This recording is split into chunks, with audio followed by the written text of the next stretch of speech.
have to reboot that other computer to get it up and running right.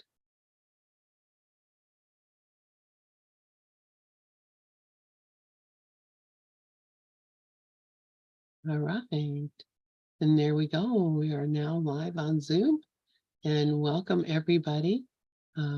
We're here for our Saturday morning deep dive into A Course in Miracles. And we have just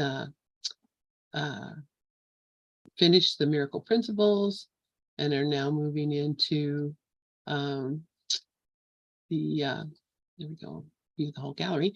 We're now moving into the actual text of the course. So I'm going to put that up in the room, and I'm going to ask Iris, welcome, sweetheart, to pray us in. Good morning, Lynn. Good morning, all. And I will pray us in.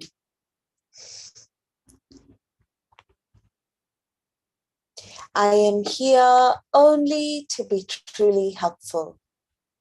I am here to represent Him who sent me.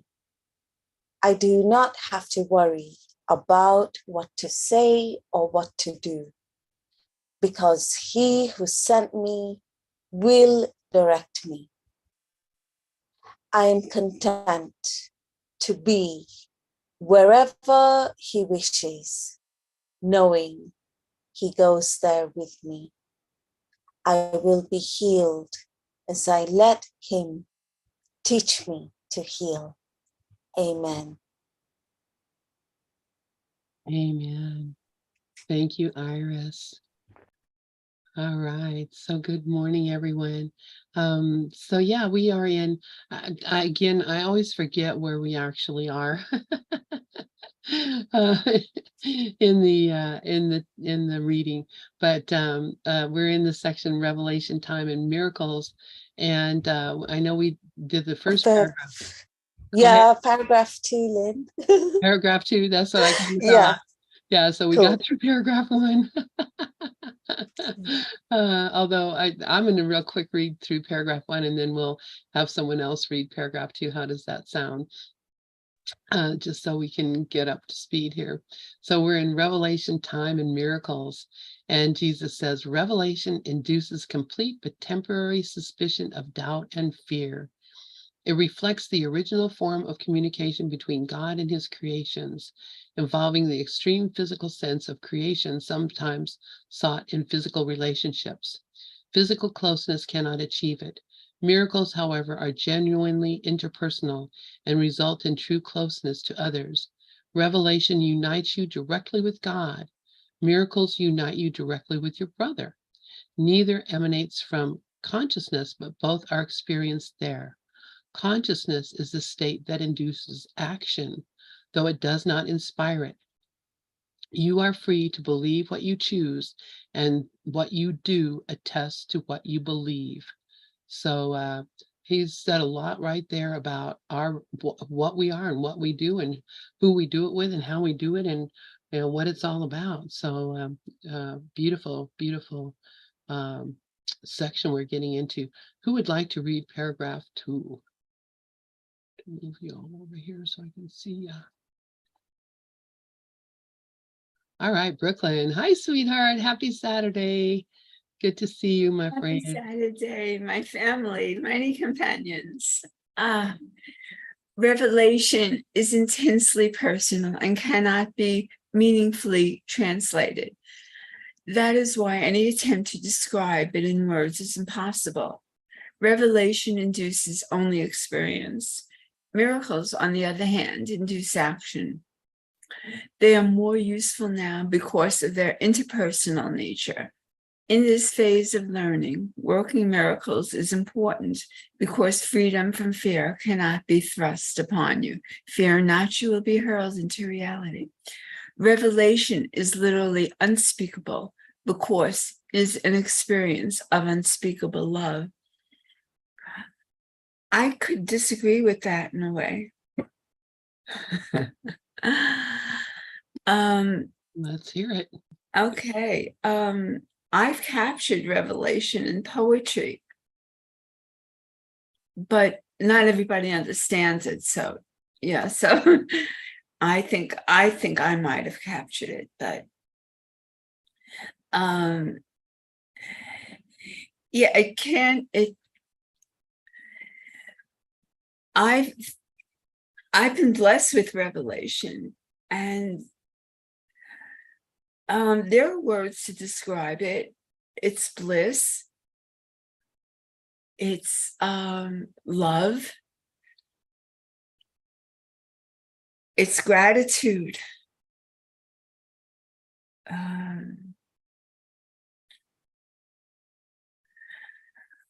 But yeah, it says here, revelation induces only experience. It doesn't miracles on the other hand induce action. Yeah, I think maybe miracles involve using the body more, whether it's the voice or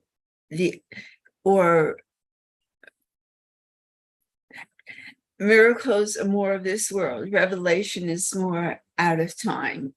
So that's why it can't be described to everyone. I don't know, am I making sense?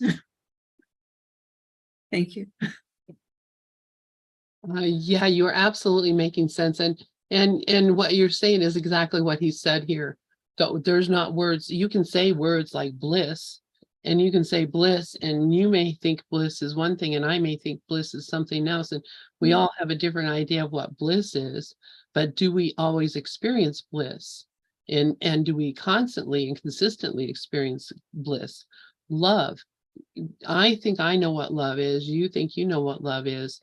We all have different ideas about what love is, but does anybody here really know what love is? You know, you can say the words and yep, you know, I believe it, but I don't even experience love all the time. Although I actually do, because it's a kind of a weird thing. But yeah, I mean, you can say a lot of words, but it's like, you know, for some people, it could be a melody. For some people, it could be a painting or you know, an apple pie. You know, there are many different descriptions of what revelation is, and not all of them, none of them are things that we can share because we're believing we're separate beings. So it's, you know, this is where, you know, we start asking the question, you know, what am I? What do I really know? Glorian, please, I'm going to give you the mic and I let you go ahead and talk. I'm going to go and check the radio because I'm not sure where the radio is working right. So. Before you go, I just want to say, God bless you. And you express it so well. Express yourself so well. Thank you. You too. That's a revelation. All right, Glorian, please go ahead. Okay, sure. Revelation is intensely personal and cannot be meaningfully translated. Revelation, the experience of oneness, is personal, individual experience and cannot be meaningfully translated because it is beyond words and thoughts. That is why any attempt to describe it in words is impossible, because it's experience. Revelation, oneness, induces only experience. Miracles, the shift from fear to love, on the other hand, induce action.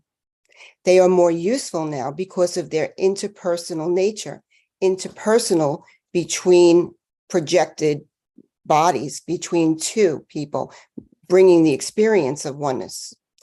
In this phase of learning, working miracles is important because freedom from fear cannot be thrust upon you. So the idea is that in the ark is entered 2 by 2. So as we recognize the innocence and the love in our brother, then that becomes one experience, and then that's transferred to everyone.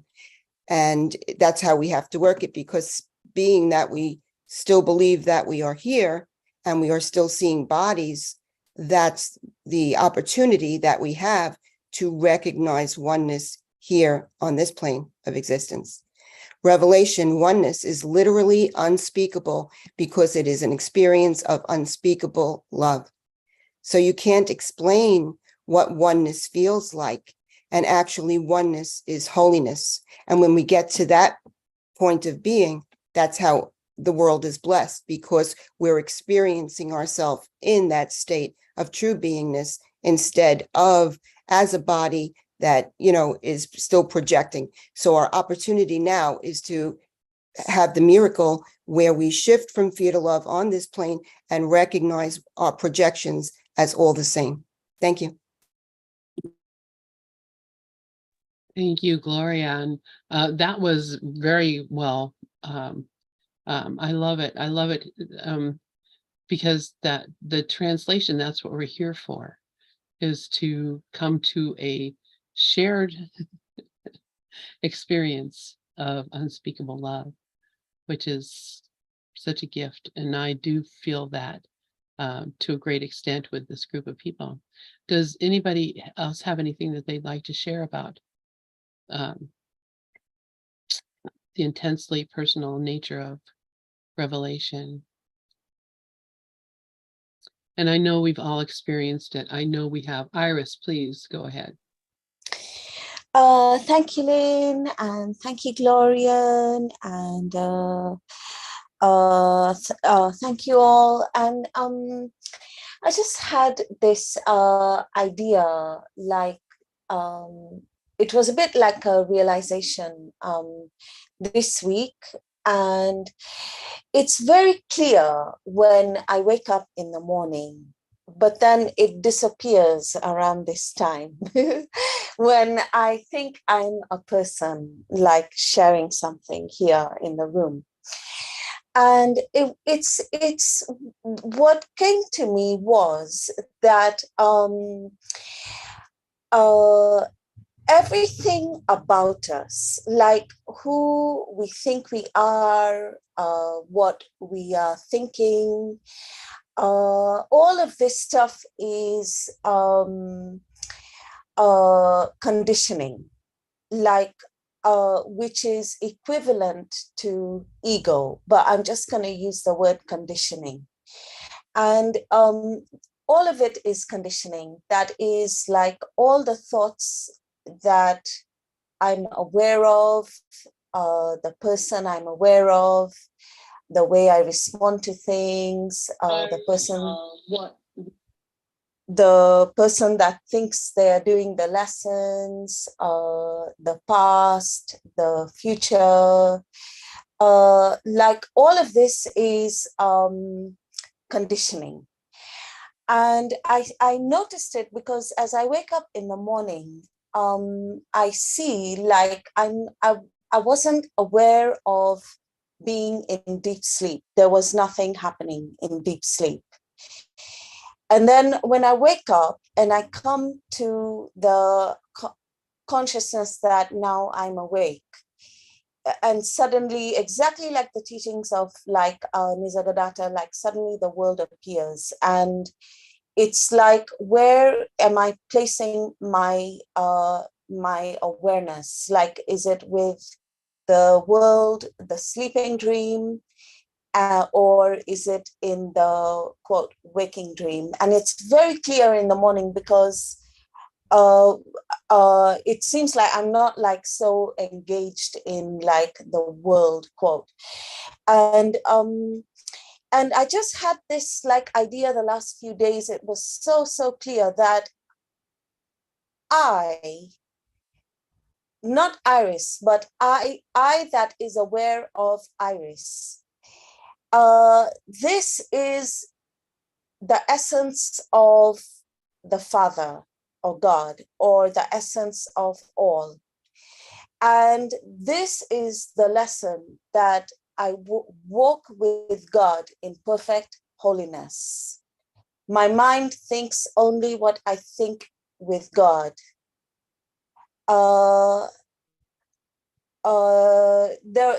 There's this other lesson like that, but there are a few lessons like that that says that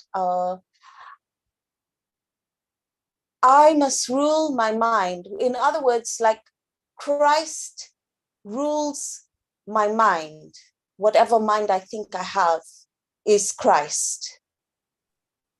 And all this other stuff is just stuff like is useless, because if I think about it, I think like the personality and the thoughts of Iris have evolved from the time like baby until 6 years old, etc. And they will continue like evolving until Iris is 100 years old.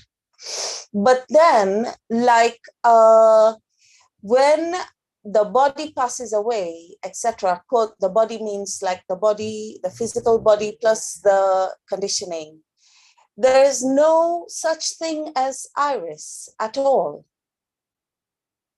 Iris is just a figment of someone's imagination, you know, like, and when I've heard teachers say, God doesn't know that you're here, and he doesn't know, at first I used to be like, oh no, God doesn't know I'm here, oh no.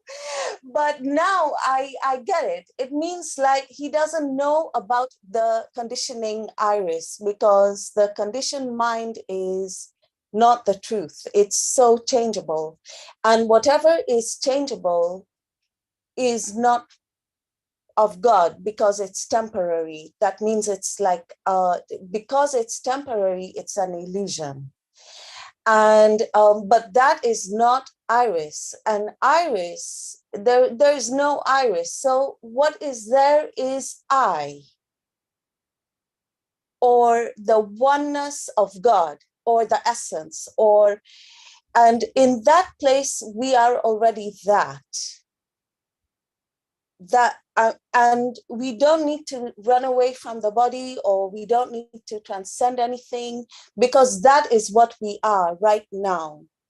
And I don't know like how that comes to the, but it's just like, as we look at the lessons, I think it suddenly like dawns, because that is what it means in lesson 1. Nothing I see here means anything. And it's talking about like the conditioning. The conditioned mind is saying that, oh, I see a cup and I see this body, and none of this means anything because it's temporary. That's what it's talking about.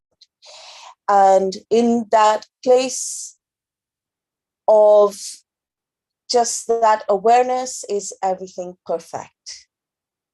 Absolutely perfect. Not tomorrow, not yesterday, but just right now in the eternal now of God. And like that is what I was thinking about. And it made so much sense. And I felt so free. And then I went to work, and, you know, the day went on, and then I was back into Iris, you know, and like until like when I go to sleep and I wake up in the morning and my mind is like clear. And but yeah, I wanted to share that, and I'll hand over back to Lynn.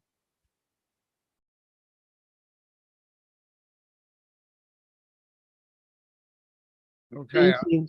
Go ahead, Dove. Okay. Actually, Iris inspired me to share, because, you know, she was talking about, you know, am I awake when I see this? Am I awake when, you know, so Ken Wapnick, you know, uses the following phrase, which I did put in the chat. He uses it a lot. Nothing is so blinding as the perception of form. So form means bodies, people, and, you know, he went a lot deeper this morning. For those people who listen to him in the morning, you know, Prudence plays him for 3 hours every morning, except for Sunday.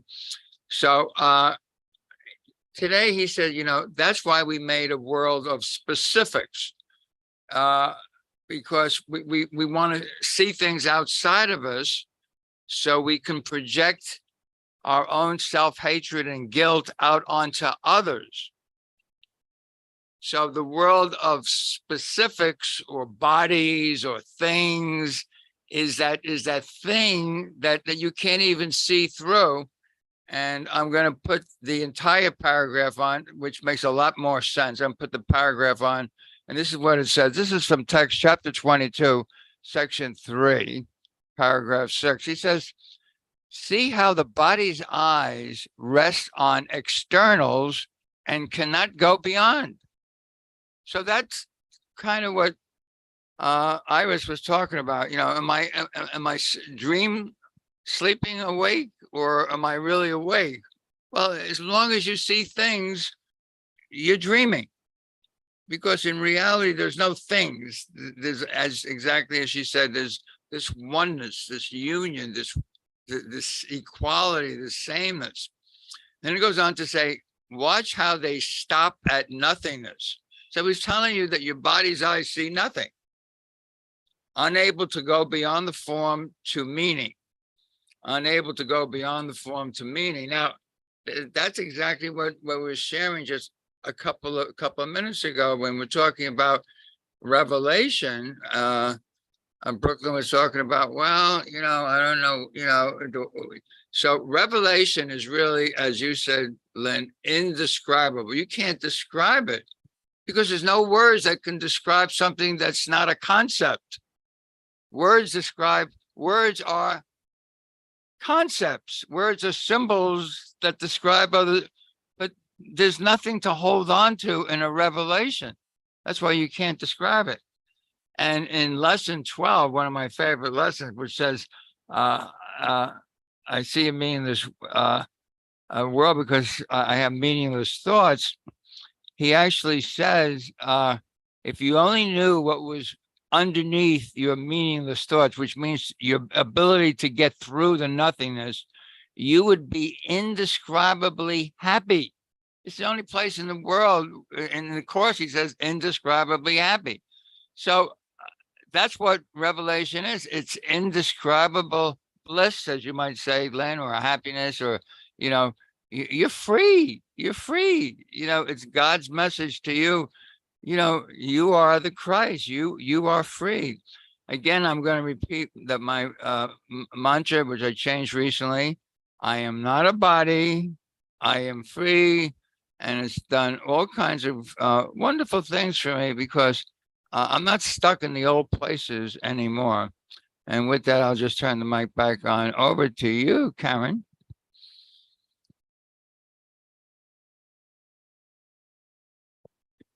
Yeah, thank you, Dov. Yes, please go ahead, Karen. And I'm going to go make my husband a cup of coffee. We'll take about 2 minutes. So carry on and I'll be right back. Okay, thank you. Thank you, Dov, and thank you, Iris. So inspiring, everything that's being shared so far. And thank you, Glorian.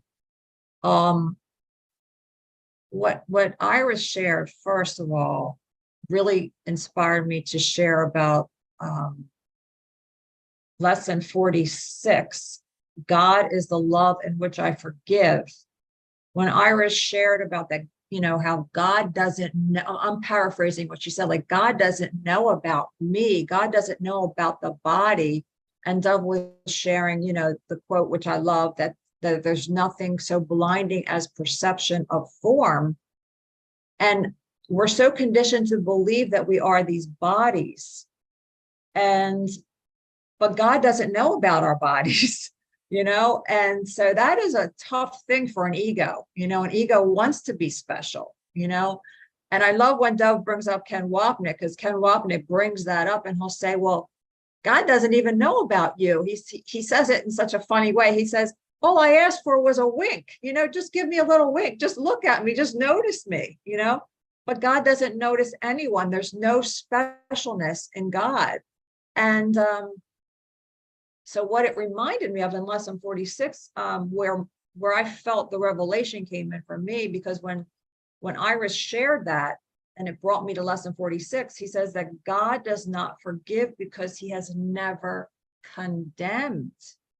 He has never condemned, so there's nothing to forgive. So revelation for me is knowing that I'm already forgiven, you know, knowing that nothing happened, like that knowingness. You know, that you can't describe that. I can't describe that. It's just knowing, you know, and when you, like Dove's mantra, I am not a body, I am free.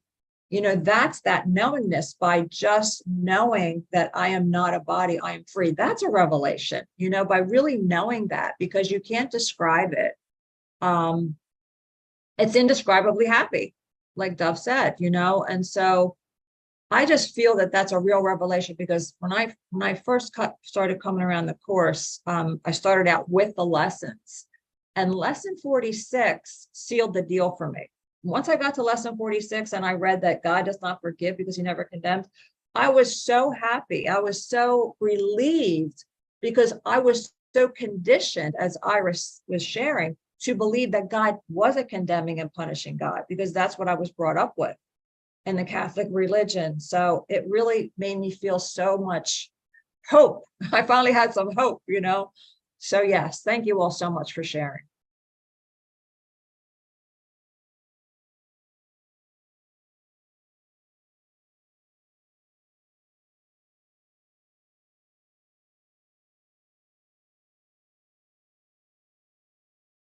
I was saying thank you so much, Karen, and I think Lynn is away making a cup of coffee. So I don't know, can we read the next paragraph? Is there enough there? I don't know if she left enough for us to read, but or should be reserved for Revelation, unless someone else has something to share on any of this. And I'll mention this, which is an add-on to what I was saying. That's why that word "soft eyes" is so important. You know, he uses the word "soft eyes" in A Course in Miracles, by the way. So in soft eyes, and I sent the thing to Vishnu. I sent the article on Aikido and soft eyes. And soft eyes, you aren't seeing with 20/20 vision. You're not saying, "Oh, that's a chair, and that's a phone, and that's a lamp." You're not saying that. You somehow have blurred the edges by your willingness to practice this open eye meditation. And like in Aikido or even Tibetan Buddhism, what they do is they use soft eyes, which means when you're walking down the street, you're not seeing this guy heading towards you, tipping his hat and saying good morning. I mean, it's the love in you that smiles and says good morning. You know, you know that there's something is there. There's something there, but it's not an old guy, a young guy, a big guy, a fat guy, a thin guy. It's none of those things. It's you. And I don't know if that's helpful, but soft eyes is the idea that I'm not using my ego's eyes to use 20/20 vision to see things anymore. And if you're not a body, you're not using your body's eyes as much. You're more into, let's go to Rupert Sparrow, you're more into the awareness, seeing all things as equal. You're not judging them anymore. You're not sizing things up. You're not comparing things anymore. The open mind doesn't compare. It's open. Sharon, I see your hand up. Can I jump in there real quick? Thank you. Yeah, I'm in the car. Okay. I just was going to mention when Dove is talking about this soft eyes, actually, when you are newborn as a baby, when you first come into the world, you have that. You don't recognize it. I want to share. So. Okay. Do you want me to? Okay, I'll let Sharon share. Go ahead, Sharon.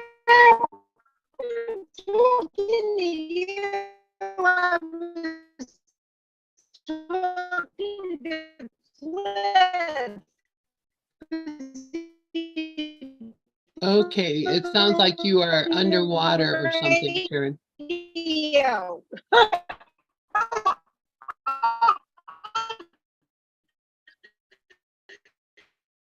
I wasn't.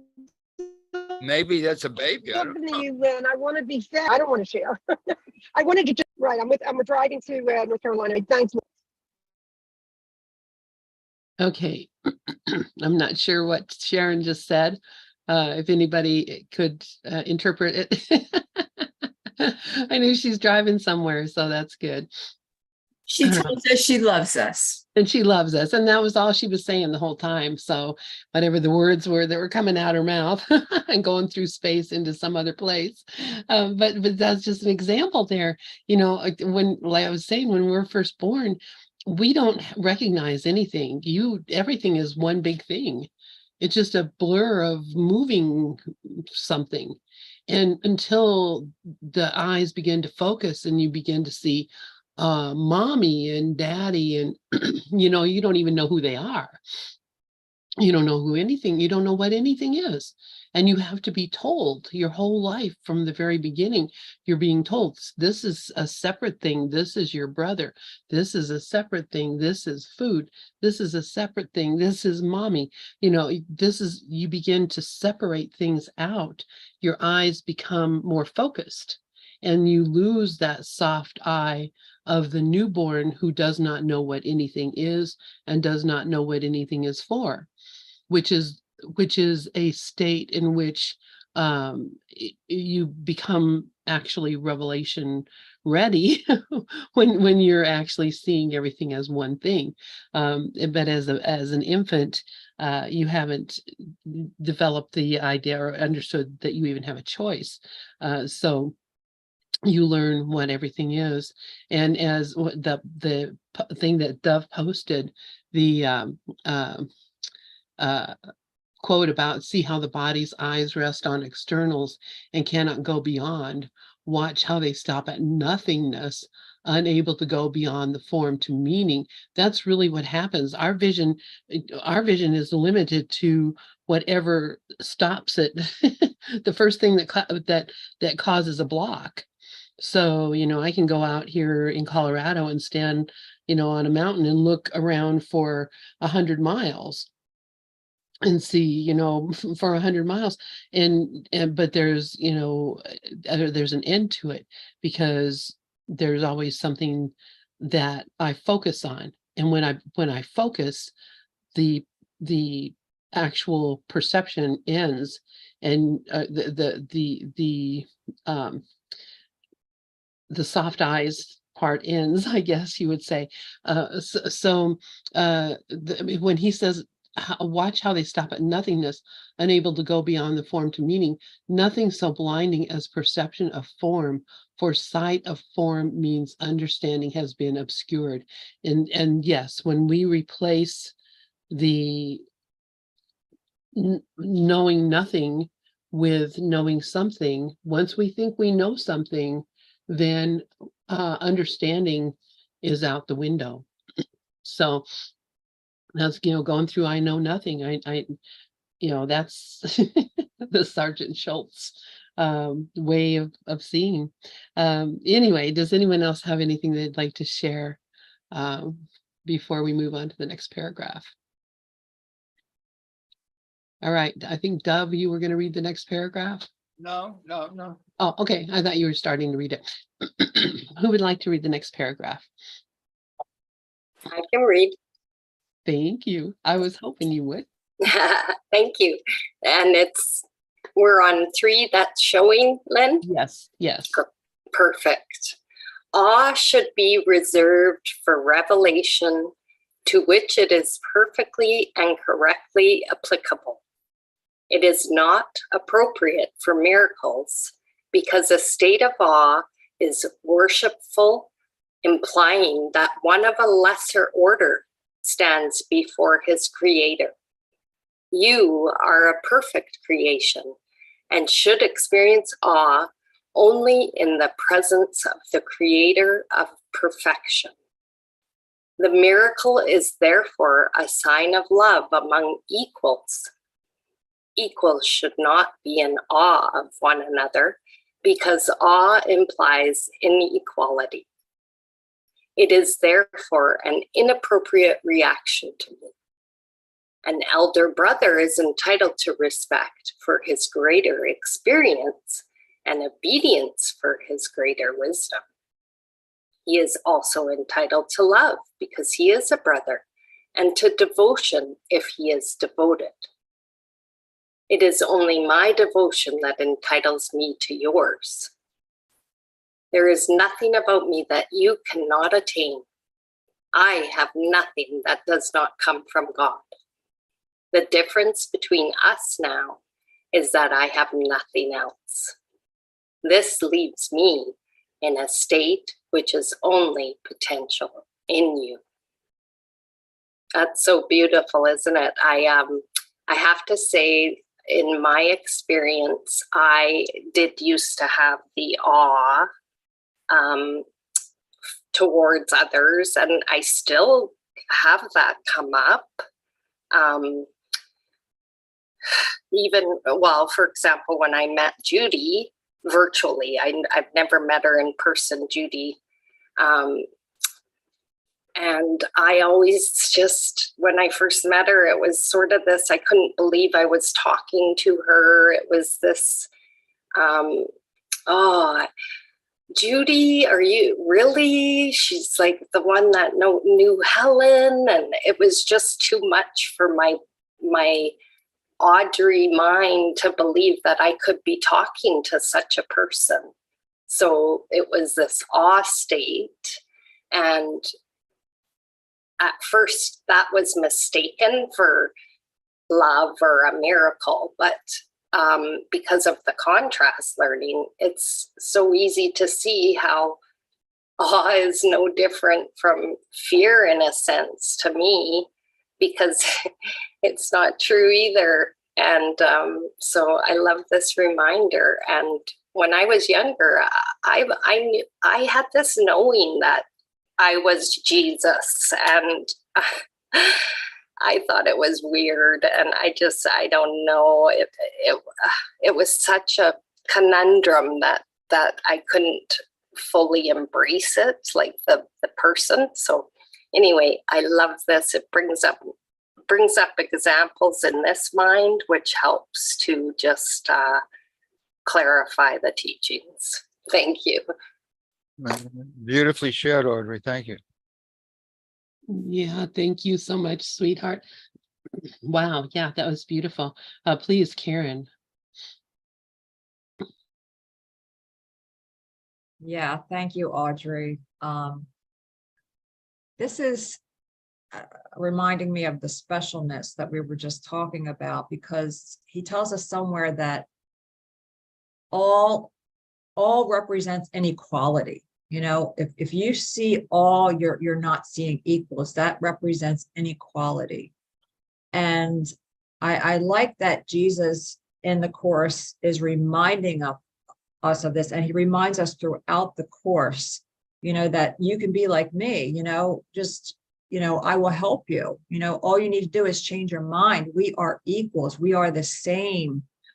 So that is, for me, it's very encouraging and inspiring, because when he says, starting at sentence 4, the miracle is therefore a sign of love among equals. Equals should not be in awe of one another, because all, oh, here it is. It says it right here. All implies inequality. It is therefore an inappropriate reaction to me. An elder brother is entitled to respect for his greater experience and obedience for his greater wisdom. He is also entitled to love because he is a brother, and to devotion if he is devoted. It is only my devotion that entitles me to yours. There is nothing about me that you cannot attain. I have nothing that does not come from God. The difference between us now is that I have nothing else, and this leaves me in a state which is only potential in you. And that is so helpful for me, because it's, you know, if Jesus can be so devoted to God that he doesn't even think of the ego, he doesn't even see the body, you know, it's all love, or I call for love. That inspires me that could happen for me too, you know. Now, it's not always that way. I do get glimpses of that. And this devotion, this just devotion, just to God, just to oneness, just to being equal, not seeing differences. I mean, he doesn't see differences between anyone. That to me is so inspiring. And this reminds me also of Miracle 31, which we recently read. In Miracle 31, he says, miracles should inspire gratitude, not awe. You should thank God for what you really are. The children of God are holy, and the miracle honors their holiness, which can be hidden but never lost. So there is no awe. It's just the love that's between us. It's the equals. It's being, knowing that we are all as God created us. We are all perfect, whole, complete. There's no, love makes no comparisons. So yeah, this is just so beautiful and so inspiring. Thank you. Yeah, wow, thank you so much. And I love that you see where it is and all the rest of the course, that it all comes together. It's beautiful. Thank you, Karen, for that. And Gloria, and I will love to hear what you have to say about this, because this is so much of something that you sent me, that Joel Goldsmith said about the devotion. And so I'm just excited. Please, Gloria, go ahead. Thank you. Yeah. And thank you, Karen. That was just so beautiful. What was coming to me is the idea of awe, which is a feeling of reverence, and it's mixed with fear and wonder. So just that in itself is showing us that awe is on the level of the ego. So Jesus tells us awe should be reserved for revelation, which is oneness, the experience of God, to which it is perfectly and correctly applicable. It is not appropriate for miracles that shift from fear to love, because a state of awe is worshipful, implying that one of a lesser order stands before his creator. So we can only see differences if we're in misperception or the ego. You are perfect creation. And this is where we gloss over sometimes what Jesus is telling us here. You are perfect creation. You are love, and should experience awe only in the presence of the creator of perfection, which is love itself, which is oneness, which is God in truth. The miracle, the shift from fear to love, is therefore a sign of love among equals. And like Karen always says, only equals are at peace. And we only recognize equality if we are in that state of oneness that we attain through the holy instant, where we recognize ourselves as the Spirit of God. And then that's what's projected out there and recognized everywhere.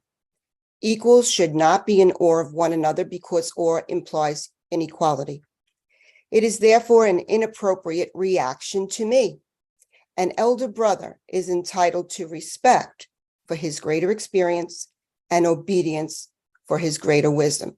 So we learn from the example, we look and we learn and we recognize, that Jesus has attained oneness, and through the gifts that he's given us here in Course in Miracles, we practice.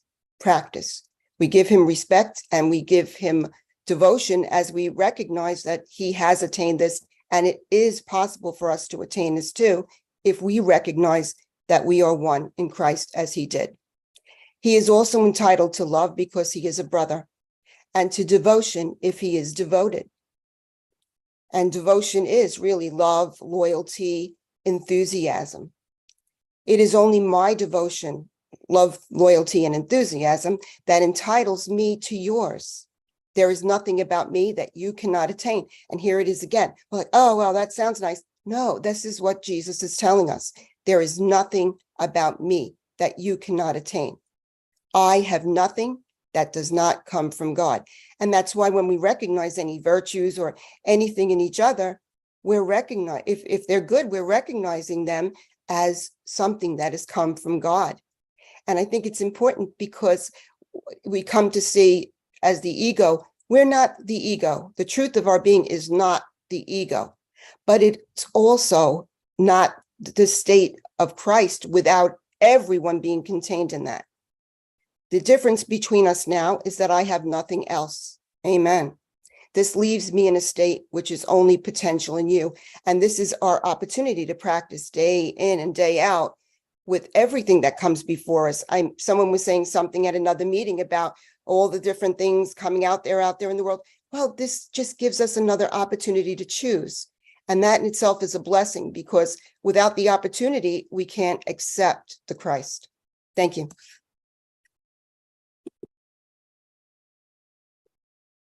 Thank you so much, Gloria. And yes, that, I mean, that is, I was just going to read this uh,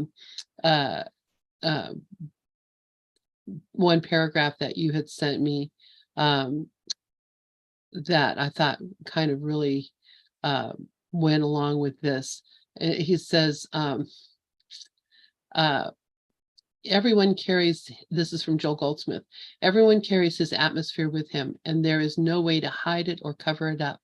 For a person of spiritual discernment, it is not too hard to sense whether those with whom he comes in contact are simply good human beings, or whether they have developed spiritually to any degree. Something tells us when that spiritual development is present in a person. The person himself cannot tell it, because if he does, that is a denial of it. But when we can feel it and are attracted to it, we can feel it and are attracted to it. In fact, such a height of spiritual elevation can be reached that a person with a highly enough developed spiritual consciousness can see the entire body of a spiritually illumined person disappear, and in its place there will be nothing left but light.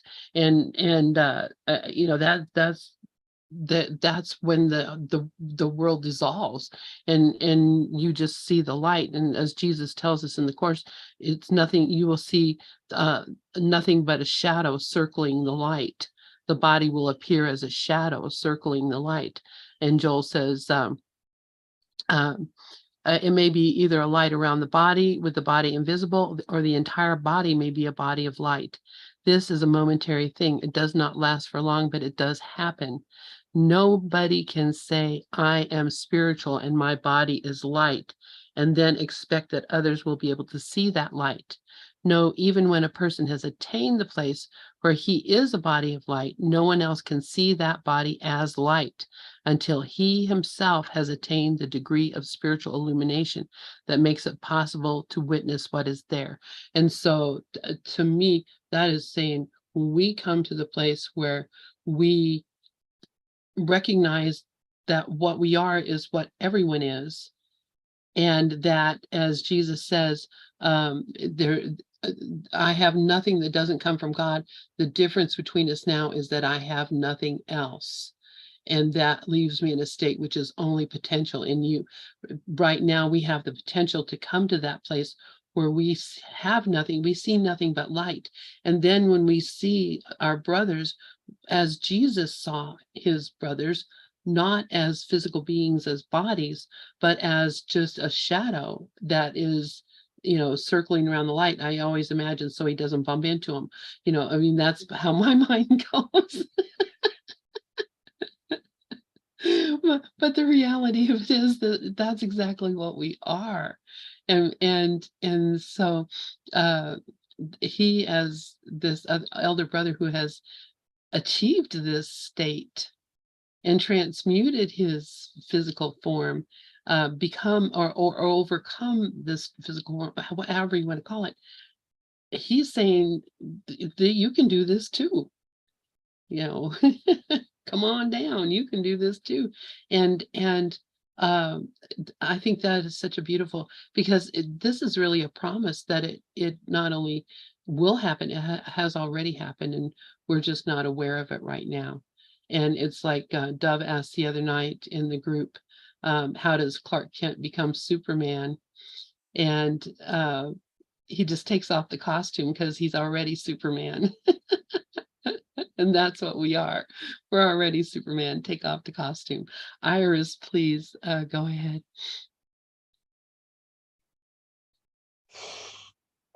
Thank you, Lynn. Yeah, that's exactly what I was going to say. because when I looked at this last line, that I really love, like this part where it says that this leaves me in a state which is only potential in you. Like, I love this last few lines where it's saying that we are the same as Jesus. In other words, like, we are the Christ. And I love that. Like, and we can use that in our, especially we can use that in like the most challenging situations that we would come across. And it's kind of like to hear only one voice, not the voice of the conditioning that says, like, you know, for example, my house burned down, you know, or like something like that, or my pet passed away, for example. Like, we can use it in the worst of situations, quote, from a human perspective. We can say, like, I am the Christ. I am same as the Christ, and I will choose Christ. I will choose to see Christ in this situation. And it's really like, it places us in a position of power instead of a position of victim.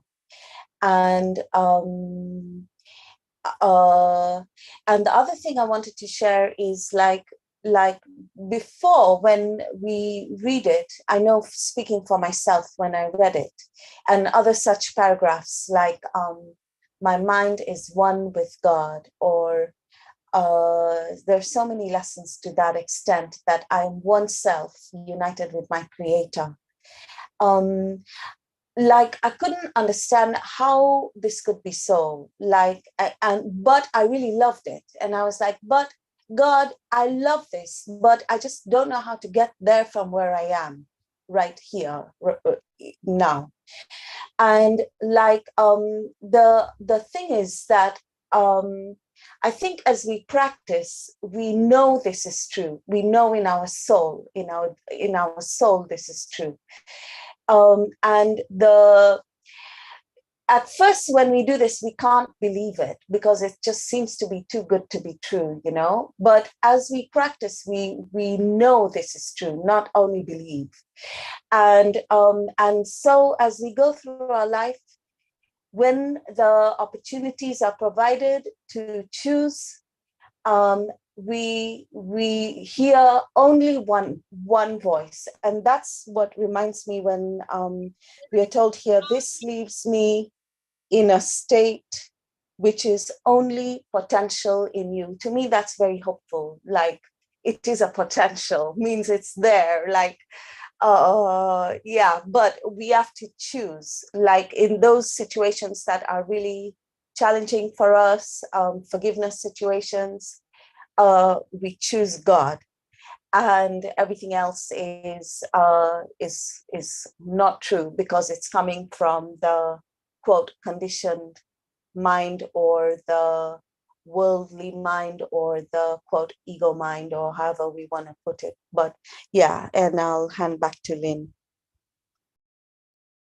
Thank you, Iris. I love that, and it's very clear. I love the understanding that you've described here. It's beautiful. Please, Glorian, go ahead. Yeah, thank you for that, Iris. And when you were speaking, something came to me. Someone the other day was asking me, how's this going to be done? I mean, we have to take everybody with us. I mean, look at the world. But in that recognition that everything outside of us is our projection, then as we accept ourselves as the Christ, then that's what we see. So the goal is, in taking everybody with us, is recognizing that we made them up. And through that complete forgiveness, they also disappear into the Christ. So it really is our responsibility and our choice. It's not like something outside of us, like how is everybody going to wake up? Like, there's nothing of any power outside of ourselves. We come to bring it back to our own projection, like Doug was saying, And that's one of my favorites too. My meaningless thoughts show me a meaningless world. We're responsible for what we see. And we also, through the power of decision, have the opportunity to choose again and recognize ourselves in our true state of oneness. And then that's what we will project onto our brother. And there's where we enter the arc 2 by 2. And like I think you were talking before about the disappearance of the universe with Bruce, and that's where that occurs. It just disappears in complete forgiveness. Thank you. Yeah, that's the cool part. I love it. Thank you, Gloria. Karen, please go ahead. Yeah, thank you, everyone. My goodness, this is such amazing sharing. I just want to go back to principle 31 for a second, because it's really inspiring me again. It's miracles should inspire gratitude, not awe. You should thank God for what you really are.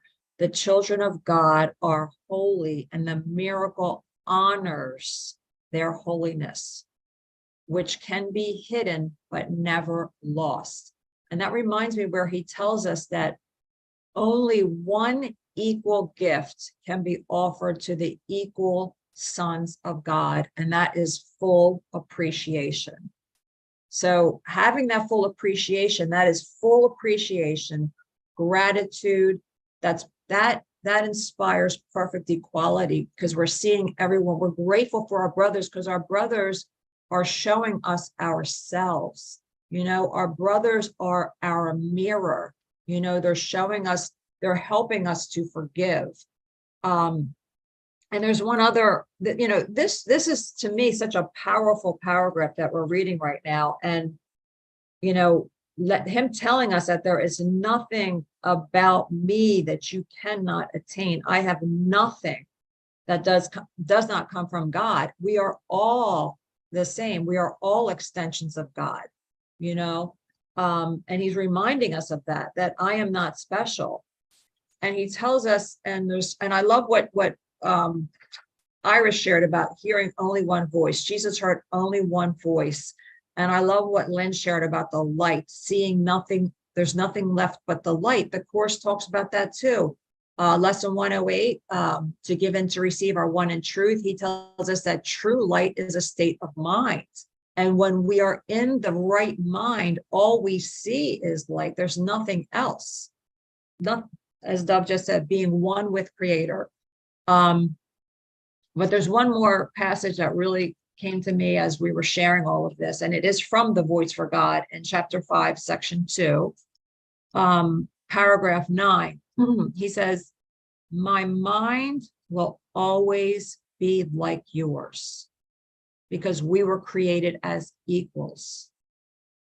It was only my decision that gave me all power in heaven and earth.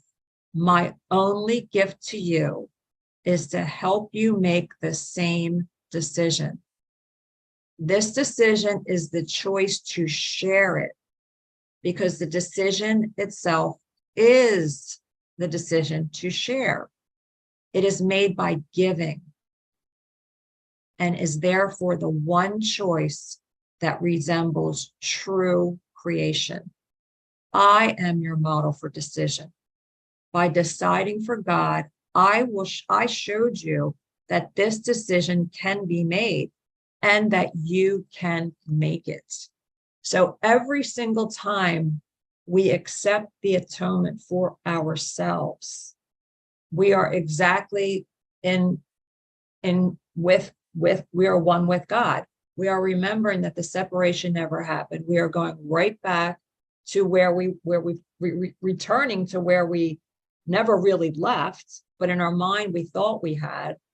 And it's just so awesome to be reminded of this, that the power of decision is right here, right now. And we can choose again in this moment, and we can be exactly like Jesus. And I just am so grateful for this. Thank you. Thank you so much for that, Karen. And yeah, I mean, that we were talking about the soft eye. I mean, basically that would be what it is, that everything just melts into one thing.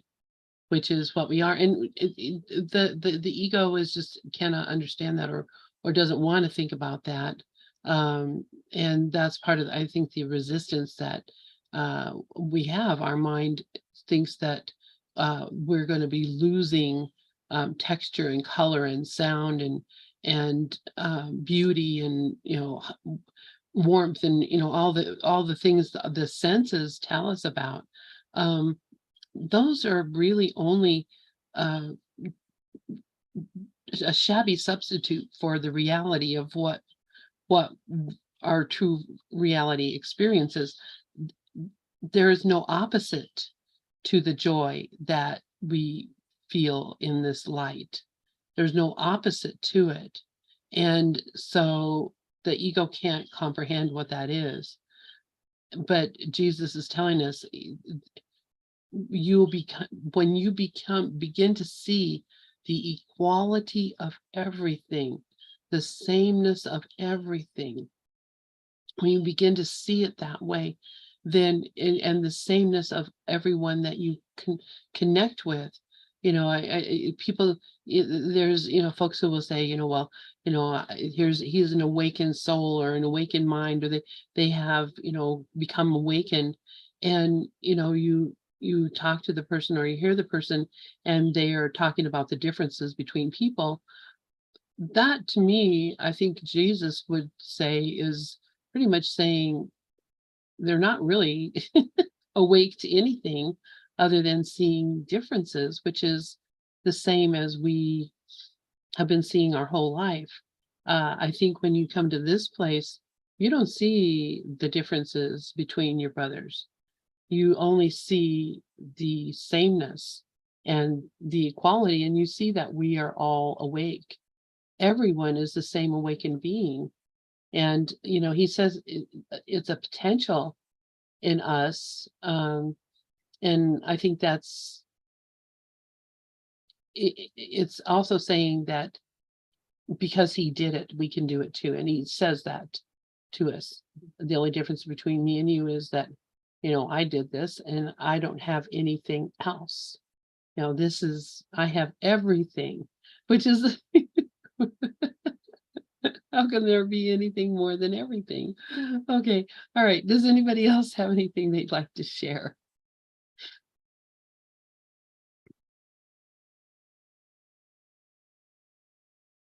All right.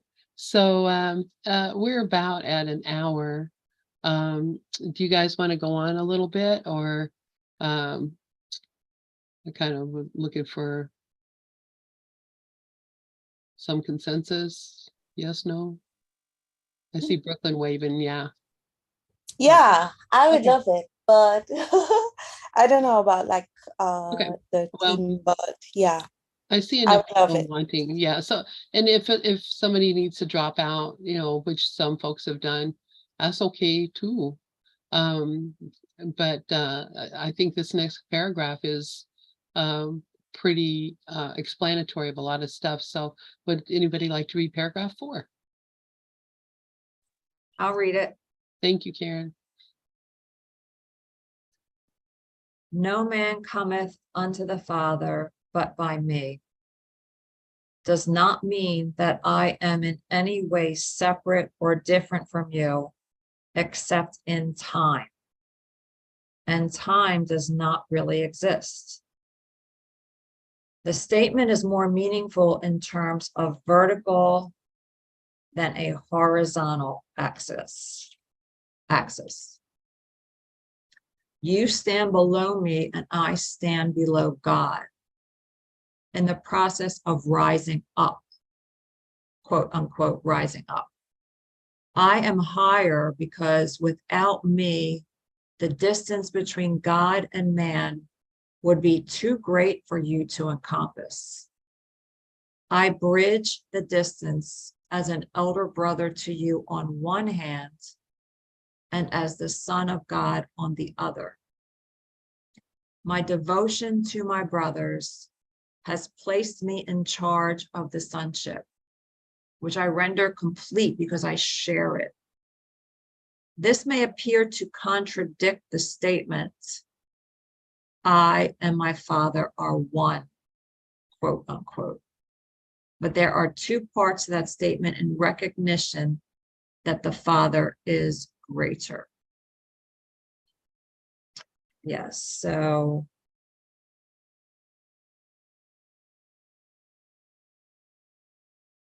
I'm just going to comment on the very beginning, and I'll listen to everyone else share fully on everything. The very beginning is reminding me of when he says, he says, when no man cometh unto the Father but by me, does not mean that I am in any way separate or different from you, except in time, and time does not really exist. Then he's telling us that the statement in more meaningful in terms is of a vertical rather than a horizontal axis. So vertical, he's talking about the linear time. And horizontal, I think he's talking about outside of time, I think. You can correct me if I'm wrong, I'm not really sure.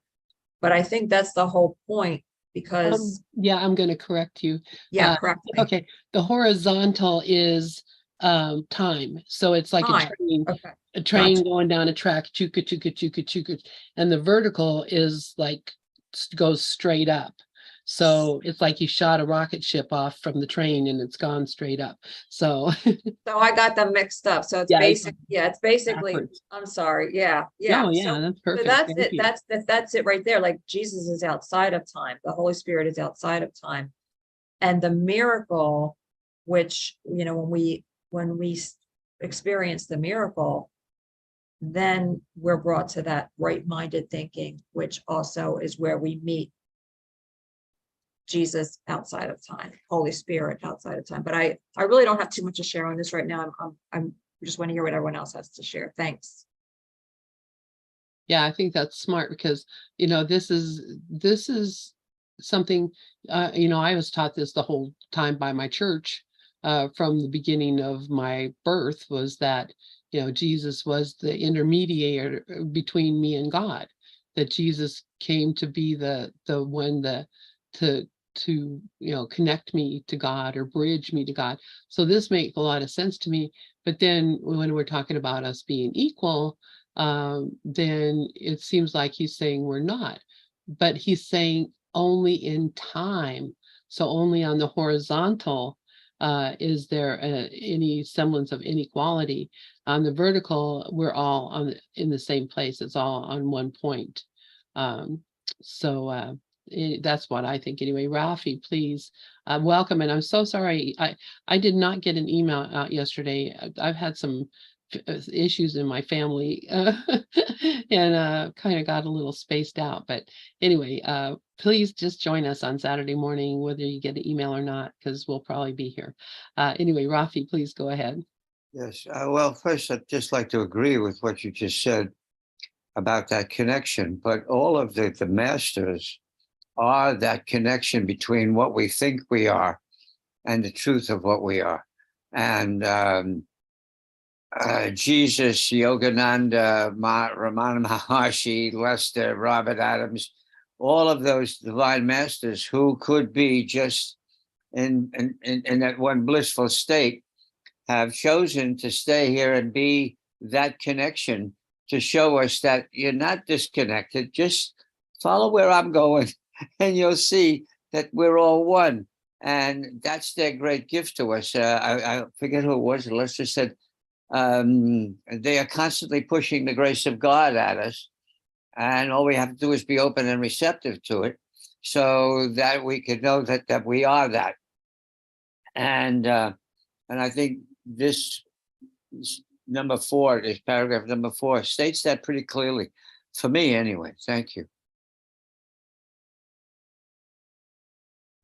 Yeah, thank you for that, Ravi. And yeah, this really kind of goes into what we're talking about in our class on evenings, where we've been going through, calling upon the name of Jesus and what that actually means. And so, I've gotten a much different point of view on Jesus also from this. Please, Iris, go ahead. Thank you, Lynn. I had a thought about this. I've got like a couple of thoughts about this, but like there's the one thought that from like my limited perspective, that like there is Holy Spirit, there is Jesus, there is God, and this sentence about no man cometh unto the Father but by me.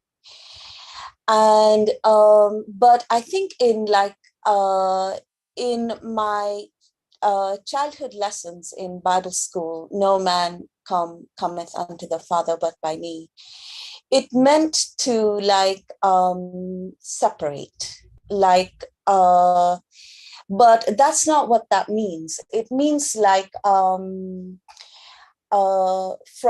like my limited understanding, it would mean to me that the Father and Jesus is in some way, for want of better words, is in me. And the me that I think I am, which is like the body, person, mind, quote, small mind, body, person, mind. And then Jesus, who is directing my thought, my true thought, our when I say me, I mean all of us, our thought, our true thought of love, kindness, gratitude, our true thought. So that is above like the level of person, forgiveness.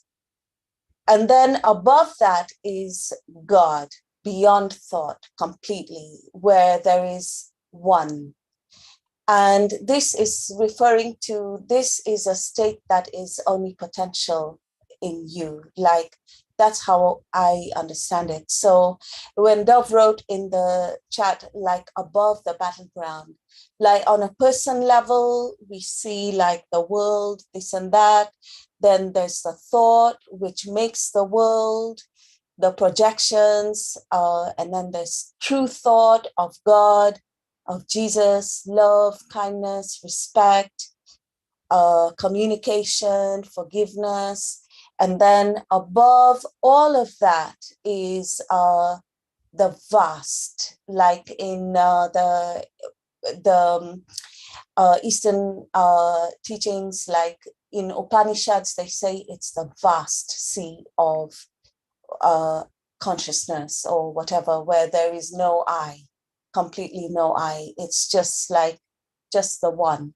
Everything is the one, and everything is always perfect, including the hurricane. And yeah, those were like my thoughts. And no man comes to the Father but by me.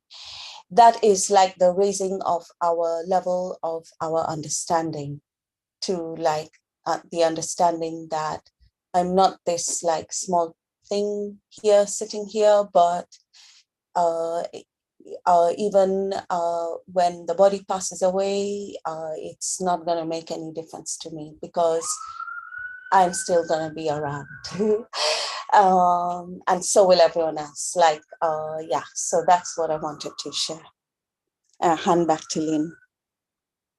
Thank you so much, Iris. And yeah, you know, when you were saying, like talking about kind of the pyramid there, or the diagram or whatever, what I was seeing was that the point, the top where it is God and all, it was actually the center, and that all of this is being projected out from that central point of what is, and never being disconnected.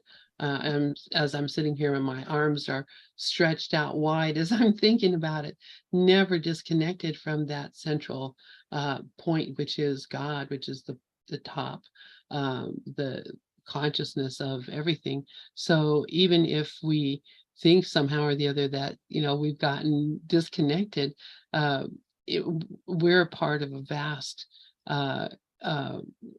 and unending being that has all potential and possibility. So this is just a little kind of glitch in the matrix, or just a little hiccup um, in reality, but it cannot be real. It's not possible. Please, Dove, go ahead. Okay, I was inspired by Rafi, who mentioned not only Ramana Maharshi, a few other names, mentioned Robert Adams. Now, Robert Adams is an American who went to India and studied with Ramana Maharshi. And I posted today on both ACIM Gather for A Course in Miracles on Facebook, as well as my larger group called Open Minds, and all the groups. I have like 5 groups, and I can't post it here. Actually, I realize if I can get to Dropbox and put it there, I might be able to post it here. But if anyone wants this, I'll be more than glad to send it to them. I'm just going to read it. It's one large paragraph, and it goes like this. It says, sages have told us since the beginning of time that this world is an illusion. This world is a dream. And the more you react to it, the further you get entangled in it. Wow. I mean, that's, whenever you react, the spider's got you in the web, period. React. And then, you're eating up. I need do nothing. I do not have to react to anything in an illusion. Reading on from Robert Adams. When you get entangled in it, you keep living forever and ever in different bodies, different places, different things, and it never stops for you. You may believe that you get old, then you die, then you take a rest, and you reincarnate, and then go through experiences again and again and again, until you start realizing, wait a minute, that this whole thing is a dream. It is all a nonsense. I have absolutely nothing to do with this world, and you awaken to your true self, capital S self. And that's Robert Adams. And again, you can find it at the Facebook group. What's the name of our group? ACIM. Open minds. No, well, our group, ACM Gather for A Course in Miracles. Okay. And if you want, you can give me your email, or I can send this to, I'll just send it to Lynn, and she can just send it to everybody else if you want it. Yeah, you just send it to me and I'll just send it out to everyone on the Okay, list. very good. Karen, please, love to hear you. Yeah, thanks, Dub. I definitely would love that. And thank you, Iris. You helped me to understand this better, because the vertical and horizontal had me confused. I'm not really used to that language, but I do understand linear time and how the ego lives in linear time. But I love what you shared when you said that, no man cometh unto the Father but by me. And then how you shared that for you, it kind of means like that God and Jesus are in you, and so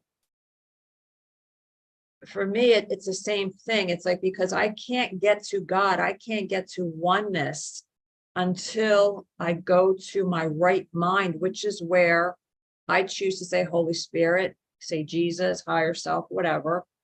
That's where I need to go. We need to go to be able to remember the truth of who we are and experience, like Dove shares and has been sharing recently, that I am not this body. I cannot experience being spirit as long as I'm in ego. It's impossible, so I have to go to the right mind. I have to ask my higher self to take me to that place where no man cometh unto the Father but by me, but through the right mind. That's what works for me, through the Holy Spirit.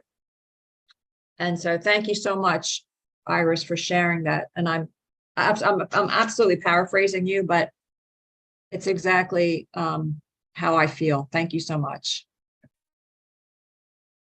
Thank you, Karen. And that's the power of this group. Wow. That we do help each other to understand things. You guys help me all the time. Dove has his hand up, and then Brooklyn. Do I still have my hand up? Well, okay, as long as I have my hand up, I wanted to share what Ramana Maharshi says. It's a shorter quote. I'm just getting to it, but I'll tell you what, I'll drop my hand and let somebody else go first. If I find it, I'll raise my hand again. Thanks. Thanks, Dove. Yeah, go ahead, then Brooklyn. Wow, what a beautiful meeting. Wow, I don't know many companions. I haven't read a poem for a long time. See, I'm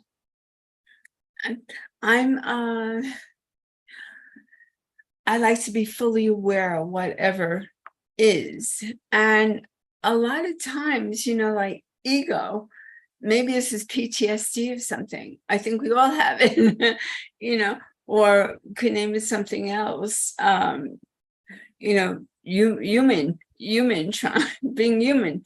But so I always write to get back to reality. And of course, you know, ego can be a real pain in the ass, you know, but when given to the Holy Spirit,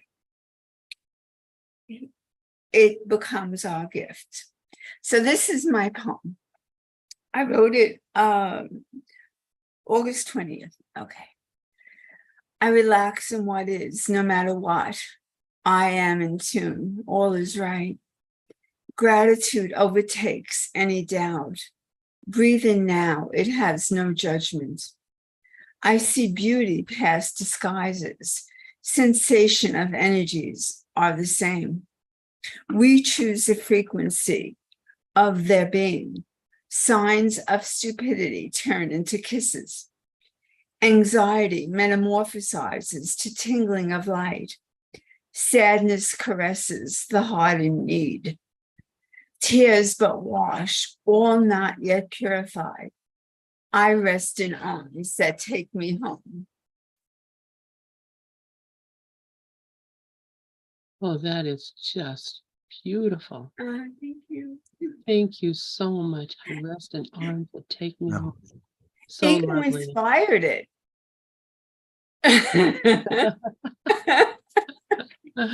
Oh my goodness. So sweet.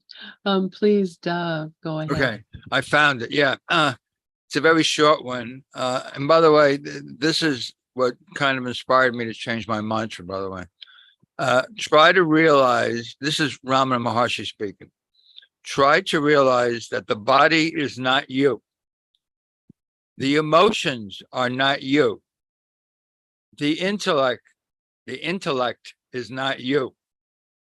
When all of these are stilled, you will find something else is there.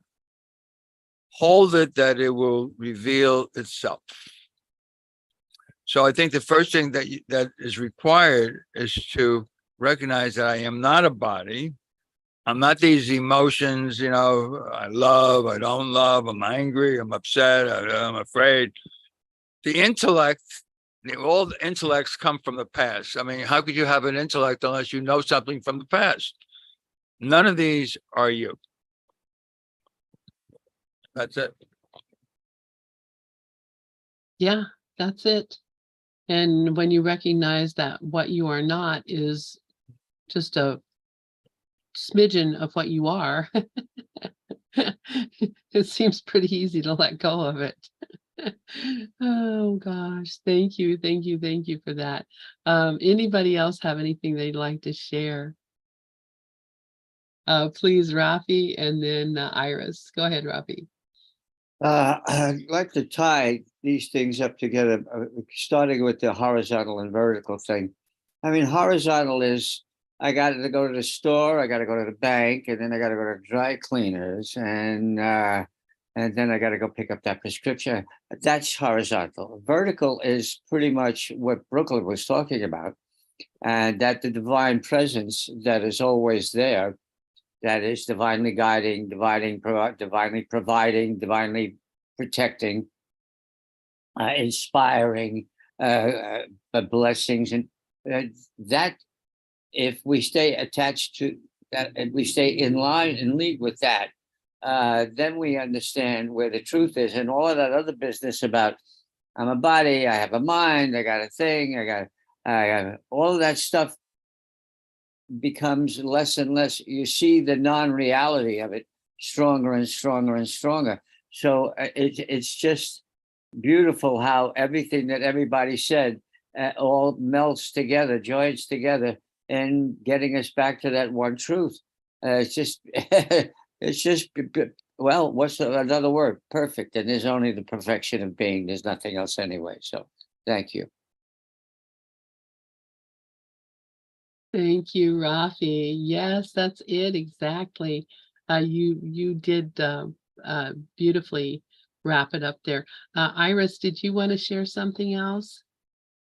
I think you had your hand up. Thank you, Lynn. I love that quote massively. It's such a great quote and so simple. Thank you for sharing, Doug.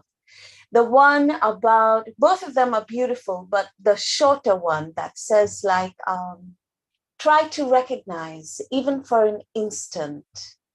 And I forget the words, but I get the gist that we are not the emotions, we are not the intellect, and whatever it is that we are will show itself to us, like, or whatever that quote was saying. But I just wanted to say thank you. I really love that quote, and I'm going to try and Google that thing and remember it. I really love it. Thank you.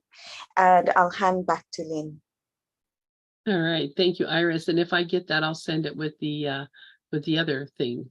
So I'll just send it to you. Because yeah, I love that too. Karen, please go ahead. Yeah, I just want to thank Rafi because I loved his description of the vertical and the horizontal. It was perfect. And I just want to thank him for that. That really helped a lot. That's all. Thank you, Karen. So I think our time is really up. I think I'm okay with doing 90 minutes on Saturday morning. I think it's good for us. And since we're doing 90 minutes on Thursday, we may as well. There's Sharon back. There she is. All right, I'm going to close the thing and I'll put my camera back on since I'm on this other computer. And why does my hair always look like this? That's the first thing I would say. I got hair. Anyway. There's my sweet Audrey and Rafi. It's good to see you guys all. Anyway, thank you all for joining with us Saturday morning. And yeah, whether I send out an email or not, please just come because we want you here. So thank you all. I love you all. And Thanks, everyone. Love you guys. Yep, these are just our costumes. Mwah. Bye-bye, guys.